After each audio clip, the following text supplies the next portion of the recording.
दुपारच्या वेळेस मामाच्या घरामधून एक व्यक्ती मला घाईघाईत बाहेर पडताना दिसला. मी त्याचा पाठलाग केल्यानंतर मला कळालं की हा तोच व्यक्ती आहे ज्याला मी शेतामध्ये मामीसोबत करताना बघितलं होतं. म्हणजे त्या गोष्टीला आता बरीच वर्ष झाली होती. तरीसुद्धा मामी आज पण त्याच्याकडनंच करून घेते याचं मला आश्चर्य वाटलं. म्हणून आज रात्री आपण मामीसोबतच झोपायचं आणि झोपेमध्ये मामीसोबत ते करायचं. कारण जर इतक्या वर्षानंतर सुद्धा मामी त्याला करायला नकार देत नसेल तर आपल्याला का नकार देईल. म्हणून मी आज संधी साधायची ठरवलीच. मित्रांनो नमस्कार. माझं नाव शुभम. मी जेव्हा कॉलेजला होतो तेव्हा मी माझं संपूर्ण कॉलेज मामाच्या गावी राहूनच पूर्ण केलं. मी मामाचा खूपच लाडका होतो. मामा हा शेतकरी होता. त्यामुळे मला मन रमवायला तिथे काहीच अडचण येत नसायची. दिवसभर कॉलेजला गेल्यानंतर दुपारी घरी आल्यावर मस्त रुचकर जेवण जेवायचं आणि त्यानंतर हातामध्ये पुस्तक घ्यायचं व शेतामध्ये असलेल्या आंब्यांच्या झाडाला बांधलेल्या झोक्यावर जाऊन छान प्रकारे अभ्यास करायचा. जमलं तर अभ्यास करायचा, नाहीतर तिथंच थंड हवेमध्ये झोपून घ्यायचं. आता झालं असं की मामाचं लग्न ठरलं व लग्न ठरल्यानंतर मामाचं लग्न झालं सुद्धा. संपूर्ण पाहुणे मंडळी आल्यामुळे एक वेगळाच उत्साह पूर्ण घरामध्ये होता. आम्हीसुद्धा त्या लग्नामध्ये खूपच मजा केली. मी मामाचा त्या लग्नामध्ये कलवराच होतो. आता झालं असं की लग्नानंतर मामाचं व मामीचं काहीतरी बिनसल्यासारखं रोजच वाटायचं. कारण मामा हा खूप वेळ माझ्यासोबत रात्री टी व्ही बघत बसायचा. माझ्या डोक्यामध्ये एकच गोष्ट यायची की मामाचं नवीन लग्न झालेलं असताना सुद्धा मामा का बरं रात्री मामीसोबत जाऊन खोलीमध्ये झोपत नाही. तेव्हा मला कळायचं की या दोघांचं पटत नाही आहे. आता नेहमीच सगळ्या गोष्टी चालू असताना अचानक एक दिवस मी कॉलेजवरनं घरी आलो. मामा काही कामासाठी 2 ते 3 दिवस बाहेर गेला होता. आजी आजोबासुद्धा घरामध्ये नव्हते. मी जेवण केलं व हातामध्ये ठरल्याप्रमाणे पुस्तक घेऊन शेतावरील आंब्याच्या झाडाखाली गेलो. झोक्यावर बसल्यानंतर मला अचानक थंड हवेने गाढ झोप लागली. थोड्या वेळामध्ये कोणीतरी शेतामध्ये आल्याचं मला जाणवलं. म्हणून मी खाली उतरून हळूहळू पावले टाकीत दबक्या पावलाने पुढे जाऊन बघितलं तर मामी एका व्यक्तीच्या जोडीला चांगली शेतामध्ये रांगात आली होती. हे बघून माझं डोकं मात्र चांगलंच फिरलं. तेव्हा मला कळालं की मामामध्ये काय कमतरता आहे. तेव्हा मी त्यांचा तो कार्यक्रम बघितल्यानंतर मला खूपच मजा वाटली. आता झालं पण तो व्यक्ती काही पुन्हा मला दिसलाच नाही. माझ्या मनामध्ये अनेक प्रश्न तयार झाले. आपण जर मामीला म्हणालो, मामी मी तुम्हाला शेतामध्ये ते सर्व करताना बघितलं आहे, तर कदाचित मामीसुद्धा आपल्याला तिच्यासोबत ते करायला संधी देईल. पण मी घाबरल्यामुळे मी मामीसमोर काही विषयच काढला नाही. मात्र जेव्हा मला काही मनामध्ये यायचं तेव्हा मात्र मी मामीचं व त्या माणसाचं डोळ्यासमोर आणून आठवायचो आणि छान मजा घ्यायचो. झाले माझं कॉलेज संपलं व मी आता घरी जायचं ठरवलं. घरी गेल्यानंतर मी आता कामाच्या शोधामध्ये होतो. काम भेटलंसुद्धा. मी आता नियमितप्रमाणे कामावर जाऊ लागलो. जवळजवळ 2 ते 3 वर्ष काम केल्यानंतर आता मात्र मला खूप कंटाळा येऊ लागला होता. म्हणून मी आईला एक दिवस म्हणालो की मी मामाच्या गावी जाऊन येतो. तशा मी ऑफिसमध्ये 2-3 आठवड्यांच्या सुट्ट्या टाकल्यासुद्धा. आईने होकार दिला, कारण आईला माहीत होतं जेव्हा जेव्हा मला कंटाळा यायचा तेव्हा तेव्हा मी मामाच्या गावाला निघून जायचो. मी सकाळीच माझी पूर्ण बॅग भरली व सकाळच्या पहिल्या एसटीने मामाच्या गावाकडे रवाना झालो. मामाच्या गावी आल्यानंतर मामीने व मामाने मला बघून खूपच आनंद झाला. आता माझ्या मनात मामीला बघितल्यावर एकच प्रश्न आला, आता तरी मामाचं व मामीचं पटत असेलच का नाही. ठीक आहे, जाऊ दे, आपण तो विषय सोडून देऊ. आपण आपलं मन व आपलं डोकं इथं शांत करायला आलो आहे. या विचाराने कदाचित आपलं डोकं अजूनच जास्त फिरायला लागेल. झालं. एक दिवस मामा मला म्हणाला, अरे शुभम, मला थोडं काम आहे म्हणून मी आज सकाळी बाहेर चाललो आहे.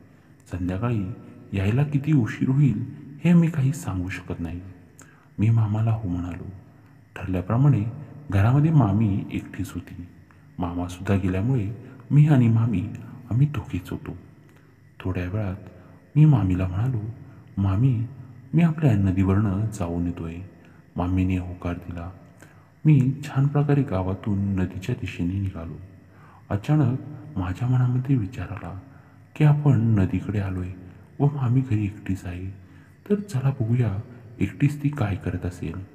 मी जेव्हा आमच्या घराच्या दिशेने चालू लागलो तेव्हा मला घरातनं पटकन एक व्यक्ती बाहेर पडताना दिसला. मामा जर सकाळीच कामासाठी बाहेर गेला आहे तर हा व्यक्ती नक्की असेल तर कोण असेल, म्हणून मी त्या व्यक्तीचा पाठलाग करू लागलो. खूप वेळ त्याच्या मागे चालल्यानंतर मला कळालं की हा तोच व्यक्ती आहे ज्याला मी काही वर्षापूर्वी मामीसोबत शेतामध्ये काढताना बघितलं होतं. आता मात्र माझं डोकं चांगलंच विचार करायला चालू झालं. मामी एकाच व्यक्तीकडनं इतक्या वर्षापासून कसं काही करून घेत असेल. तेव्हा मात्र मला आलेला संशय हा पक्का झाला की मामाला काहीच करता येत नाही. आता माझ्या डोक्यामध्ये वेगवेगळे विचार चालू झाले. आता मात्र मी माझ्या काही गोष्टींचा विचार करू लागलो. मी ठरवलं की आपण आता मामीवर संधी साधायचीच. तसंही मामासुद्धा रात्री घरी उशिरा येणार होता. अचानक आमच्या शेजारी जाणाऱ्या एक मुलगा आमच्या घरी निरोप घेऊन आला. मामाला जास्त काम असल्यामुळे तो काही आज घरी येणार नाही. उद्या सकाळी लवकरच तो घरी येईल. आता मात्र माझ्या आनंदाला कोणतीच सीमा उरली नव्हती. मी जे मनामध्ये ठरवलं होतं ते आज मामीसोबत काही झालं तरी करायचंच. मी याच निश्चयावर ठाम होतो. मी आता वाट बघत होतो ती फक्त रात्र व्हायची. रात्र झाल्यानंतर मामीने आमच्या दोघांसाठी खूप छान असं जेवण बनवलं. जेवण झालं व मी आज झोपायला जाणार होतो. मामीला म्हणालो, मामी, आज आपण घराच्या छतावर झोपूया. मामी हो म्हणाली. तसंही घरात कोण नसल्यामुळे आपण दोघं छतावर थंड हवेमध्ये झोपूया. मी संपूर्ण झोपण्याची व्यवस्था केली. त्यानंतर मामी माझ्यासोबत छतावर आली. मी व मामी आम्ही दोघेही आकाशातील तारे मोजतच होतो. तेवढ्यात मी मामीला म्हणालो, मामी, मी तुला एक विचारू का? राग तर येणार नाही ना? तेव्हा मामी म्हणाली, अरे शुभम, मला कसला राग येतोय? विचार तर, तुला काय विचारायचं आहे? तेव्हा मी म्हणालो, मामी, मी काही वर्षापूर्वी तुला एका व्यक्तीसोबत शेतामध्ये ते करताना बघितलं होतं. हे ऐकताच मामीच्या घशाला कोरड पडली. तिच्या चेहऱ्यावरचा रंग पूर्ण उडूनच गेला. ती बोबडी बोलायला लागली व म्हणाली, नाही नाही, तुमच्या बघण्यामध्ये काहीतरी फरक झाला असेल. तेव्हा मी म्हणालो, मामी, कदाचित तेव्हा माझ्या बघण्यात फरक झाला असेल, पण आजसुद्धा तोच व्यक्ती आपल्या घरातनं बाहेर पडतोय. यामध्ये जर माझ्या बघण्यात फरक झाला नसेल ना? असं म्हणताच मामी चपापली. ती आता रडू लागली. ती म्हणाली, शुभम, मला माफ करा. ही गोष्ट कोणाला सांगू नका. शेवटी काय करणार, ती गोष्ट मला मामाकडनं कधी मिळतच नाही आहे, म्हणून मला ती गोष्ट बाहेरून घ्यावी लागते. असं म्हणताच मला मामीचं दुःख कळालं. मी तिला शांत केलं. तेव्हा आमच्या दोघांमधील बोलणं आता हळूहळू वाढत चाललं. ती मला म्हणाली, शुभम, तुम्ही काम करता त्या ठिकाणी तुमची एखादी मैत्रीण असेलच ना? आता मला कळालंच होतं की मामीला नक्की काय बोलायचं आहे ते.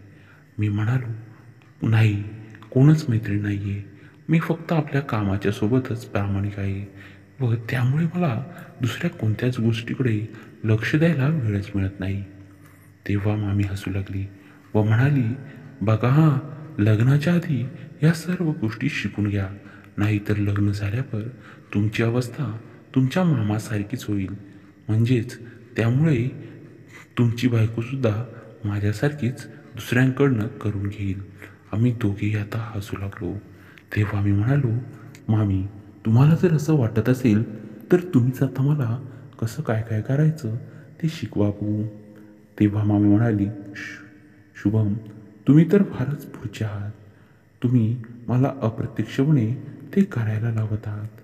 मी म्हणालो, मामी, म्हणजे तुम्ही माझा हट्ट पुरवू शकत नाही का? असं म्हणताच मामीने डायरेक्ट माझ्यावरच उडी मारली. ती आता खूपच छान प्रकारे सर्व करू लागली होती. ती आता इतक्या उसळ्या मारत होती की मामीला शांत करणं मला जमतच नव्हतं. रात्रीचा थंड वारा व आमचा दोघांचा झालेला हा कार्यक्रम, त्यामुळे खूपच मजा आली होती. त्या रात्री मी मामीला सलग 2-3 तास करत राहिलो होतो. मामीला सुद्धा खूप वर्षानंतर इतकी मजा आली होती. तर मित्रांनो, तुम्हाला आपली ही कथा कशी वाटली हे सांगायला विसरू नका. व तुम्ही आपल्या चॅनेलवर नवीन असाल तर आपल्या चॅनेलला सबस्क्राईब करायला विसरू नका. भेटूया आता आपण आपल्या अशाच एका नवीन छान पुढच्या कथेमध्ये.